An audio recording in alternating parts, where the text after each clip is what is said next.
하나 이글스의 이번 스토브리그는 과감한 행보이며 파격 그 자체였다. 계산적 접근은 없었다.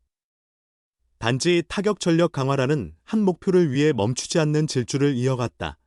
그로 인해 타선의 두께는 분명히 변했다. 그러나 그로 인해 생긴 손실과 전력의 불균형에 대한 걱정도 함께 커지고 있다. 높은 위험, 높은 보상. 하나가 던진 도박이 2026 시즌 어떤 결과를 가져올지 주목된다. 모두의 시선이 한화에 비어있는 중견수 자리로 쏠린다. 한화의 스토브리그는 첫 발부터 놀라웠다. 2차 드래프트 보호 명단에서 주전 이루수 안치홍을 제외하며 키움 히어로즈로 보냈다. 이어 FA 시장 최대여인 강백호를 4년 총 100억 원에 계약하며 강조했다. 여기까진 팬들을 들뜨게 하기엔 충분했다. 그러나 그 대가는 컸다. 보상 선수로 핵심 불펜 투수 한승혁을 내주었다. 한승혁은 지난 시즌 박상원과 함께 16홀드를 올리며 팀 내 홀드 공동선두 필승조였다. WR, 대체 선수 대비 승리 기여도 만보면 오히려 강백호보다 높은 수치였다. 여기에 외국인 타자로 올드맨 요나단 페라자까지 다시 영입했다. 공격력은 입증됐으나 수비력은 부족했던 선수다. 결국 하나는 타선의 힘을 얻은 반면 중견 수비와 불펜의 안정성을 잃었다. 불펜은 그나마 좋은 투수들이 있어 어느 정도 커버 가능하다는 자신감이 있다. 그러나 작년 중견수를 맡은 리베라토와 갈라서며 외야의 중심 자리가 공석이 되었다. 이 문제가 가장 큰 고민이다. 김경문 감독은 센터라인 수비에 전통적으로 무게를 둔다. 그러나 현재 하나 로스터에서 수비와 공격을 모두 갖춘 확실한 중견수 자원을 찾는 것은 서울에서 김서방 찾기와 같다. 페라자는 코너 외야수 포지션이 적합하다. 중견수로 출전할 경우 그의 수비 범위와 타구 판단에서 명백한 약점이 드러난다. 트레이드 시장을 꾸준히 두드리고 있지만 각 구단도 주전급 중견수를 금지옥엽으로 여긴다. 카드를 맞추는 것은 사실상 불가능한 상황이다. 손혁 단장은 트레이드를 논하려면 정우주 이야기가 먼저 나온다고 말했다. 이는 사실상 트레이드 포기 선언이다. 어떤 카드도 정우주와 맞교환할 수 없기 때문이다. 결국 해답은 내부에서 찾아야 한다. 이러한 어려운 상황 속에서 하나가 믿을 수 있는 존재는 아이러니컬하게도 이제야 프로 명찰을 단 19세 신인이다. 2026 신인 드래프트 1라운드 전체 3순위로 한화 유니폼을 입은 유신고 출신 오재원이 그 주인공이다. 오재원은 드래프트 당시 외야수 최대어로 평가받았다. 전체 3순위 지명은 다른 구단 관계자들도 약간 놀랄만한 빠른 순번이었지만 하나 프런트와 현장의 의견은 일치했다. 지금 당장이 시급하다는 판단보다는 이 선수만큼 뛰어난 툴을 가진 외야수가 당분간 나오기 어렵다는 확신이 있었다. 현장 관계자들의 평가를 종합하면 오재원의 수비와 주루 능력은 이미 즉시 전력감 수준이다.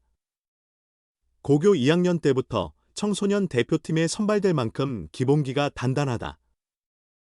넓은 수비 범위와 센스 있는 주루 플레이는 김경문 감독의 기준을 충족시킬 만하다는 평이다. 문제는 타격 적응이다. 아무리 고교 무대를 평정한 타자라도 프로 1군의 벽은 높기 마련이다. 한화의 현재 핵심으로 자리 잡은 문현빈 역시 1군에 적응하는 데 새해가 걸렸다. 오재원에게 당장 실전적인 타격을 바라는 것은 무리다. 그러나 한화의 계산은 간단하다. 강백호와 페라자, 노시환 등이 버텨주는 타선이면 중견수에게 기대되는 공격 부담은 상대적일 수 있다. 오재원이 수비에서 제 역할을 하고 후반 타순에서 연결고리 역할만 해도 한화의 타선 총력전 계획은 효과를 발휘할 수 있다. 게다가 오재원이 혼자가 아니다. 당장은 이진영과 이원석이 우선될 가능성이 높다. 하지만 1라운드 3순위로 뽑힌 만큼 미래의 2에서 3년 후 주전 중견수는 오재원이어야 한다는 당위성은 말할 필요도 없다. 구단 한 관계자는 오재원은 수비와 주루도 좋지만 정신력도 뛰어나다. 자질이 우수해 앞으로 팀의 대표 중견수가 될 것으로 믿는다며 확신을 드러냈다. 지난 모든 전면 드래프트를 통틀어 외야수가 1라운드에 선발된 건 이번이 처음이다. 더욱이 전체 3순위로는 앞으로도 나오기 어려운 기록이다. 하나는 우린 신재인이 아니라 오재원만 봤다라고 말했다. 이 정도 확신은 그에게 끝없는 장점을 발견했다는 의미다. 오재원이 스프링 캠프와 시범 경기에서 1군 경쟁력을 증명한다면 하나는 억지 트레이드 없이 내부 육성으로 최대 약점을 보완하게 된다. 이는 100억 FA 영입 못지않은 큰 성과가 될 수 있다. 문동주, 김서현, 황준서, 정우주 같은 투수 유망주 모으기에 힘썼던 하나가 야심차게 뽑은 야수 픽이 오재원이다. 공교롭게도 팀의 운명이 걸린 포지션의 열쇠를 그가 쥐게 되었다. 2026 시즌 하나 이글스의 성적은 이 19세 신인의 발과 글러브에 달려있을지도 모른다. 두 쫄감이에요. 지난해 9월 진행된 2026 KBO 신인 드래프트 이후 가장 주목받는 신인은 단연 전체 1순위 박준현이었다. 고교 시절 학교 폭력 논란이 불거지며 그의 스프링 캠프 참석 여부가 최대 관심사로 떠올랐다. 그러나 박준현만큼 야구 팬들의 관심을 끄는 선수가 전체 3순위 오재원이다. 지난해 고 3중 최상위급 외야수라는 평가는 받았지만 전체 3순위에 지명될 거라는 예상은 많지 않았다. 하지만 하나는 미래의 중견수 자원으로 지목하고 과감하게 선택했다. 오재원은 고등학교 2학년 때부터 청소년 대표팀에 선발됐고 3년 내내 중심 타자로 좋은 모습을 보였다. 공격과 수비, 주루를 두루 갖춘 선수로 평가받았다. 타구 접촉 능력과 빠른 발을 바탕으로 한 주루 및 수비는 고교 수준에서는 최정상이었다. 하나가 최근 몇 년간 해결하지 못한 중견수 문제를 어쩌면 오재원을 통해 풀어나갈 수 있을지도 모른다. 손혁단장은 중견수 트레이드를 여러 번 시도했으나 성사되지 않자 차선책으로 데려온 것이 손아섭이라고 구단 유튜브 채널 이겔츠 TV를 통해 밝히기도 했다. 아무리 유망주라도 신인은 신인일 뿐이다.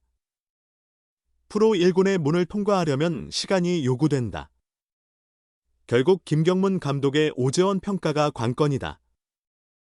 선수에 대한 안목이 뛰어난 김 감독은 예전 두산과 NC 시절에도 무명의 선수를 주전으로 발탁해 정상급 자원으로 만든 예가 많다. 중견수 사례도 존재한다. 삼성 이종욱 주루 코치는 현대에서 방출된 뒤 평범한 선수가 될 뻔했으나 김 감독의 선택을 받아 두산에서 몇 년간 대활약했다. 김 감독이 오재원에게 그때의 이종욱만한 잠재력을 느낀다면 1군에서 마음껏 기회를 줄 수 있다. 반면 시간이 더 필요하다고 여기면 1군에 아예 쓰이지 않을 수도 있다. 그런 오재원은 최근 구단 유튜브 채널 콘텐츠를 통해 다시 등장했다. 제작진이 웨이트 중인 그에게 크리스마스에 뭐 했냐 묻자 그는 서울 갔는데요. 사람이 정말 너무 많아서 죽을 뻔했어요. 명동 갔다가 청계천으로 피했는데 거기 사람이 더 많고 신촌에서 밥 먹고 대전 왔어요. 라고 했다. 또 오재원은 최근 대전의 한 백화점에서 MZ세대 사이 유행하는 두바이 쫀득 쿠키를 먹을 수 있었다고 전했다. 그는 사려 갔는데 지하에 없어서 헤맸다가 11층에 있어서 거기서 먹었어요. 맛있더라고요. 오늘 유빈 형이 사준다고 해서 또 갈 거예요. 사준다면 가야죠 라고 말했다. 알고 보니 구단이 신인들에게 준 백화점 상품권이 있었다고 한다. 오재원은 웃으며 어차피 써야 하니까요 라고 덧붙였다. 신인치고는 체격이 견실하고 운동 모습만 보면 이미 프로다. 하지만 두쫑쿠 이야기를 할 때는 그냥 19살, 틀림없는 MZ다. 그런데 그렇게 힘들게 구해먹은 두쫑쿠는 맛있었단다. 물론 오재원은 야구가 두쫑쿠처럼 달콤하지만은 않다는 점을 곧 깨닫게 될 것이다.